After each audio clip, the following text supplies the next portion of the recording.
Untuk kita bercakap lebih lanjut berkenaan seperti yang kita janjikan seketika tadi adalah berkenaan tentang pembayaran tanpa tunai ataupun cashless payment yang mana memudahkan urusan pengguna. Untuk kita bercakap lebih lanjut, kita amat bersati untuk bersama dengan seperti kebiasaan kita bersama dengan individu tidak asing lagi, Datuk Nazim Johan atau dikenali sebagai Tok Ki, Ketua Aktivis Persatuan Pengguna Islam Malaysia PPIM. Apa khabar Tok Ki?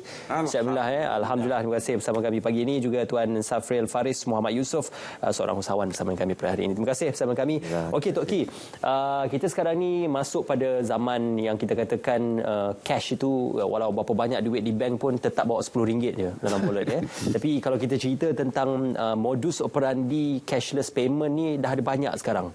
Mungkin boleh kita kongsikan dari segi pilihan-pilihan yang ada ini, tidakkah ia akan menyebabkan pengguna pun tertanya-tanya apa pilihan yang sesuai dan sebaik-baiknya untuk kita gunakan dalam cashless payment itu? Okey, Tok Ki ni termasuk dalam golongan 2. Tapi menggunakan teknologi terbaru. Tak apa guna pun. Oh, banyak cash dah ni dalam wallet ni. Tak. Benda je tak ada. Jadi senang sikit. Tapi I nak share berdasarkan pengalaman. Okey. Cashless ni kira baguslah, mudah. Zaman Tok Ki, zaman sempat kredit kad. Okey. Kredit kad Tok Ki ingat tahun 80 lebih mula kredit kad kita mulalah pakai apa benda kan. Mudah, mana pergi ke mana-mana pun tak risau, nak masuk hospital pun ada, okeylah. Boleh bagi kredit kad, takkan nak bawa berbelas ribu nak masuk hospital kan. Jadi itu bagus, tapi ada juga kelemahan. Kelemahan yang terjadi ketika itu pun. Contohnya penipuan. Penipuan orang sign, penipuan yang digunakan oleh pakar-pakar ini untuk menipu pemilik kredit kad dan mungkin menipu syarikat jugalah. Jadi itu berlaku. Sehingga kan kredit kad dulu satu masa, pasal kalau saya ambil kad tuan, pergi sign boleh je. Sekarang ni dah swap je. Jadi zaman dulu kredit kad sendiri pun nak dielakkan daripada masalah. Ada yang pakai gambar pun.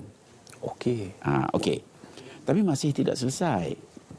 Kebelakangan ini dijadi tambah banyak. Jadi saya sendiri yang ikut pengalaman kita lah, yang kita rasa kena ditangani dengan baik. Pasal kita nak buat benda baik, kena dapat yang baik. Tapi setakat ini banyak juga masalah yang perlu diselesaikan oleh contohnya badan regulasi lah, bank negara. Kena mungkin Kementerian Keuangan sendiri kena buat sesuatu, pasal kita juga risau dengan adanya begitu banyak aduan yang kita terima. Okey. Yang kawan-kawan kita kat sinilah, contohnya wakil rakyat kat sini, mak dia pun kena kejap dalam masa dia kata dalam masa kurang 5 minit 80,000 hilang. Habis duit. Ini terjadi ni. Banyak. Dan dibawa ke parlimen pun. Jadi kita ni memanglah eager nak mudahkan transaksi. Tapi kita juga kena bersedia. Okey. Cuba kalau sekarang ni sekarang ni you pergi ke bank you sendiri, nak cash duit 80,000. Susah. Susah. Maksud saya dia jadi satu kesukaran. Nak kena check lah, tanya kenapa nak pakai duit saya. Duit aku nak pakai, I come in person. Kena sign. Lepas tu you tanya I buat apa? I nak pakai duit tu. Contohnya lah. Tapi kita tidak mengata benda itu impossible kalau untuk kebaikan. Dia kena cuca ke, dia kena tipu ke, keselamatan. Tetapi saya rasa pihak bank, pihak kementerian dan bank negara sendiri kena menyediakan security measure. Cuba bayang kita nak pergi bank, kalau check orang, kalau I ambil check you, dia akan call you. Cik Ismail, you ada isu cek ke pada orang sebelum bola ni? You pun kata ada. Dia pun lepas lah. Dia ada cek. Tapi kalau kita tengok yang terjadi di dalam e-payment ni, dia tak ada cek pun. Bukan setakat 80,000, beratus ribu pun tak cek. Jadi ini tak boleh. Pasal kita duit, tiba-tiba je duit kita lalu di jari kita ni tanpa semakan. Patutnya dia kena sedia infrastruktur keselamatan yang mencukupi. Pasal kau tidak jenuh lah bos. 2-3 lapis aku. Dia kena ada. Kalau bank, kita nak pergi ke bank tu, dia nak tengok IC, nak tengok ini, nak Kalau kita e-payment ni zruk terus. Mana security dia? Ya. Pasal bank juga bertanggungjawab untuk menyediakan keselamatan. Kalau katakan bank, buka bank, tak ada security, tak ada peti-peti besi ke keselamatan, ciri-ciri keselamatan. Tak boleh lah. Pasal kalau ikutkan yang kita cerita e-payment, ada ke kamera ke ambil? Ada ke ciri-ciri keselamatan kalau ada guard ke? Jadi ia perlu melindungi pengguna. Pasal hari ini pengguna banyak sangat kena tipu. Kita boleh cerita, share macam mana kita nak, apa ni kata orang, kaedah mana kita nak melepasi. Ada lagi pihak-pihak tertentu yang juga datang untuk mengadu. Ya. Macam mana nak buat ni? Sebab itu ada penambahbaikan usaha kepada TAC. Kod itu diperbaiki. TAC pun lepas je. Ya. Ya, mungkin usaha-usaha sedang dilakukan. Kena. Maknanya dia kena reinforce. Kalau tidak, duit kita pun kita takut. Ya. Saya nak share kejap lagi. Ada satu cerita yang cukup dah, saya tak perlu teruskan dengan hero. Okey. Kejap lagi Tok Ki akan kongsikan kisah yang spesifik itu. Tuan Safri Faris, kalau diikutkan, ya, kita cakap dulu kebaikan manfaat kepada peniaga. Mungkin kepada peniaga juga untuk mengelakkan sebarang bentuk ketirisan ataupun mungkin untuk cash flow itu nampak ada rekodnya. Mungkin kalau diletakkan cash pada peti cash itu ataupun mesin cash itu, dia akan menyebabkan mungkin akan berlaku kehilangan cash dan sebagainya. Tapi pembayaran melalui QR kod itu lebih mudah, juga lebih senang untuk trace dan juga mengesan rekodnya. Cuma ada yang mengadu apabila peniaga-peniaga kecil ini meletakkan QR kodnya itu, ada juga customer yang katanya dah bayar, dah scan, tapi tengok rekod tak ada masuk pun payment. Jadi menyebabkan ramai peniaga kecil dimotivate untuk menggunakan QR code atau cashless payment ini. Betul-betul. Baik, ini pengalaman saya sendirilah. QR code ataupun cashless payment ni sebenarnya bukan sekadar di Malaysia lah. Benda ni serata dunia pun ada. Jadi di mana-mana saja orang telah menggunakan. Terutama kalau kita tengok dalam lawatan saya ke Jakarta misalnya. Ya. Rata-rata peniaga di jalanan menggunakan QR code ataupun dekat sana dia ada yang dipanggil QRIS. Dia punya international dia punya country, dia punya sendiri. Macam kita ada Duit Now. Yeah. Dekat sana ada QRIS. Dan peniaga-peniaga kecil dekat tepi jalanan sana pun pakai. Yeah. Dan mereka ada dia orang punya own e-wallet, sebagai contoh GoPay ataupun OVO dan sebagainya. Jadi pada saya sebagai peniaga, kita tak harus juga bergantung sepenuhnya kepada digital currency saja ataupun cash payment. Okey. Nak tak nak, kita juga masih perlu ada option. Kita kena sediakan pilihan tersebut. Okey. Macam Tok Ki cakap lah tadi saya nak mengaku muda pun segan juga. Muda di jiwa. Muda di jiwa. Tapi sebagai peniaga, sebaiknya kita sediakan pilihan kepada pengguna. Sebab kita punya demografik pengguna masih lagi banyak yang menggunakan wang tunai. Meskipun begitu, disebabkan era COVID dan sebagainya, dan saya ada tengok satu statistik, kurang lebih 74% daripada masyarakat kita dah menggunakan option untuk cashless payment. Jadi sediakan pilihan untuk pembayaran tunai, tetapi sediakan pilihan pembayaran lain juga yang dalam bentuk digital. Sebab digital ni banyak sekarang, dia bukan satu jenis kan. Dia ada e-wallet, ada bank transfer, ada mobile payment dan sebagainya. So saya fikir itu adalah kelebihan juga kepada pengguna untuk memilih. Jadi seandainya ada type-type ataupun jenis-jenis pembayaran yang tidak selamat ataupun yang meragukan, jadi kita boleh tukar ataupun gunakan. Dan saya rasa itu kelebihan pada inovasi lah. Syarikat-syarikat baru yang tumbuh untuk menyebabkan keselamatan pada pembayaran ini lebih baik daripada masa ke semasa. Ya, alternatif perlu ada lah antara kedua-dua, antara conventional. Itu kena. Ada yang tak nak pakai cash tu mengarut tu sebenarnya tu. Pasal saya nak share juga ya. Okey, ceritanya tu yang nak share. Cerita ni nak share ni. Saya ada satu saudara lah. Okey. Dekat ke jauh ni? Dekat. Okey. Dia ada simpan dalam satu saham yang semua orang tahu. Okey. Yang common lah. Common biasa. Januari, lebih kurang Januari, dia cek duit dia 2.1 juta. Oh, wow. Tak ada apalah, dia memang suka simpan duit. Orang perempuan. Lepas tu,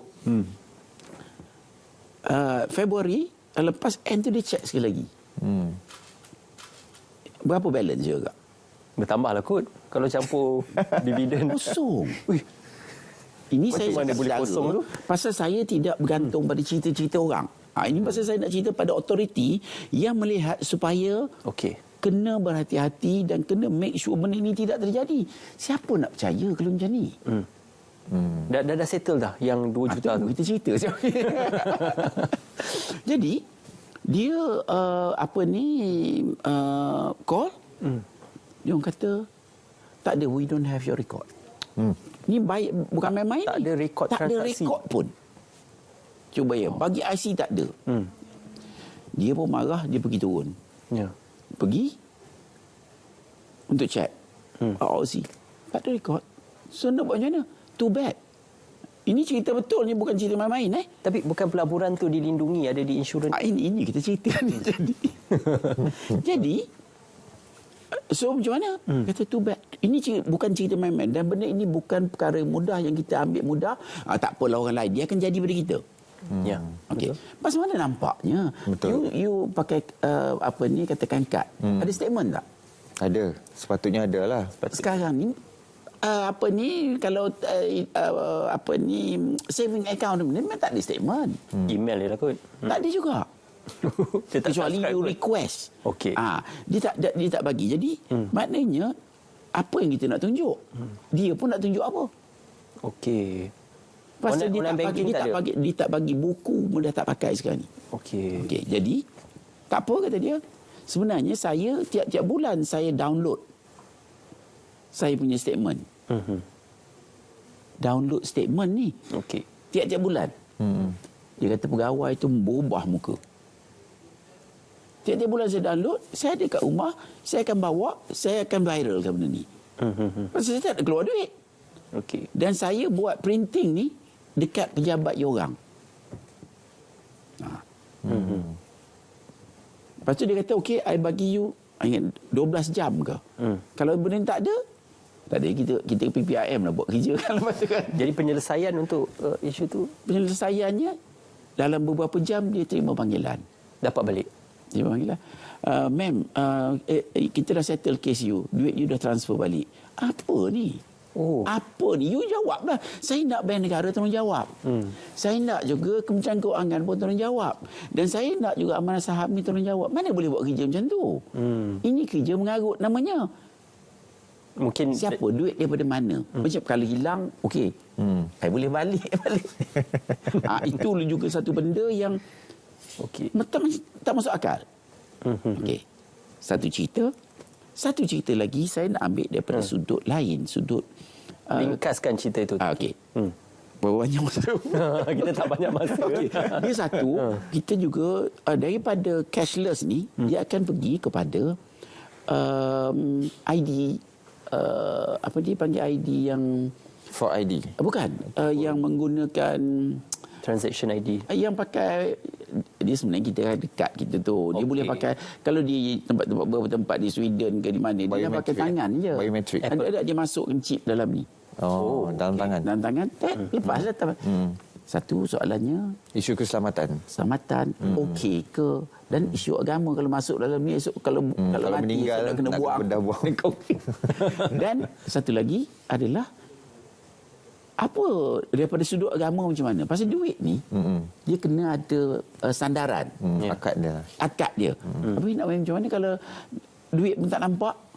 Nak bergantung pada apa? Dan kita tak nak perkara ini terbuka kepada bahaya penipuan. Pasal bila lihat elektronik ni dia senang. Dia macam-macam boleh jadi cerita. Tak nampak benda tak ada.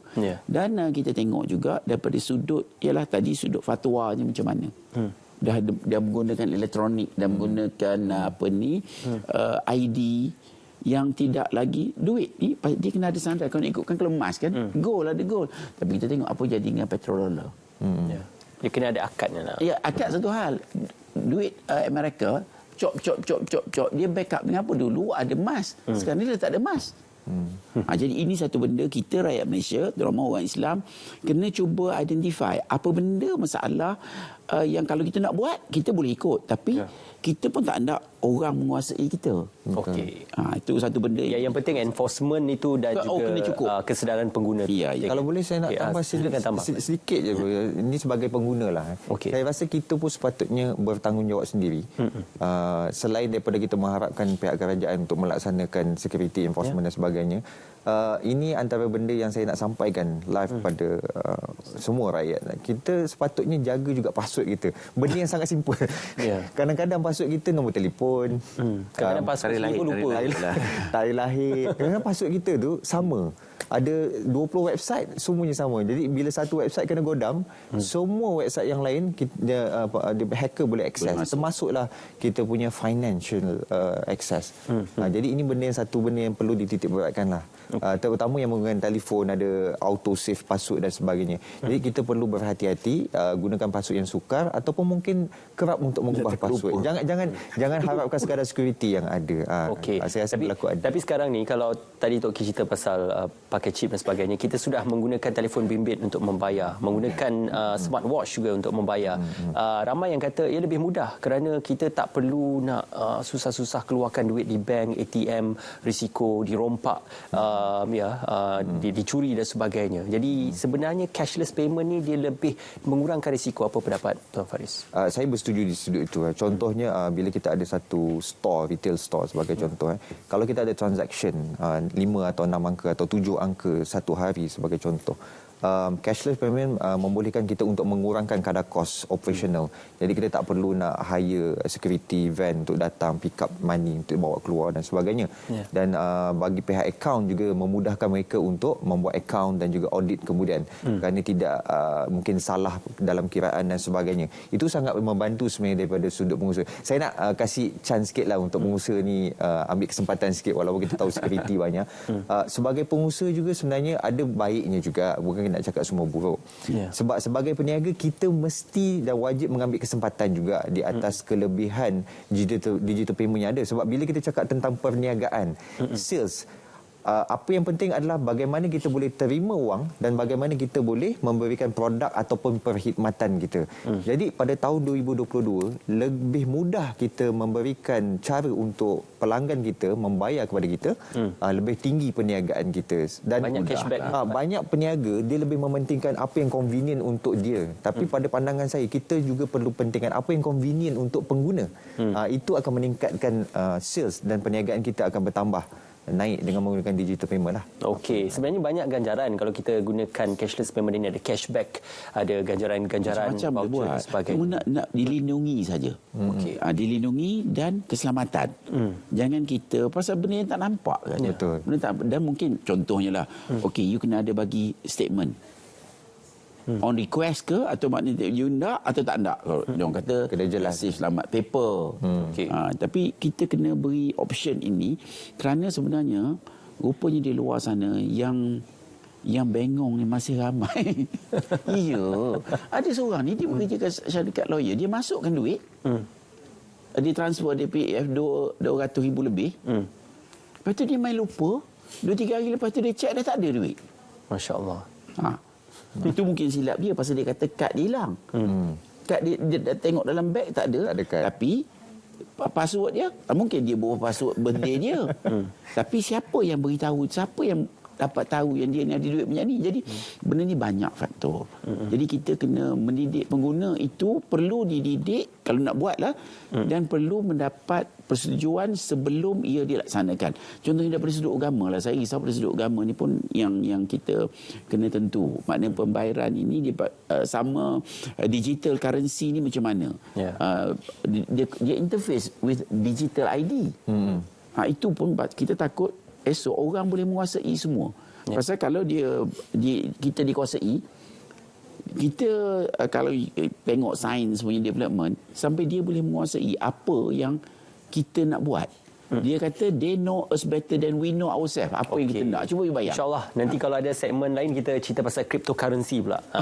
Pro and cons dia. Mana tahu kan ada kesempatan lain. Terima kasih Tok Ki, terima kasih Tuan Faris bersama kami. Sudah pastinya cashless payment ini ada pro and cons, cuma yang penting tugas kita untuk mengetahui ilmu dan juga tanggungjawab serta hak kita sebagai pengguna dalam cashless payment. Terima kasih Tok Ki dan juga Tuan Faris. Kita nak ke cerita pagi Pulau Pinang, seni Boria Warisan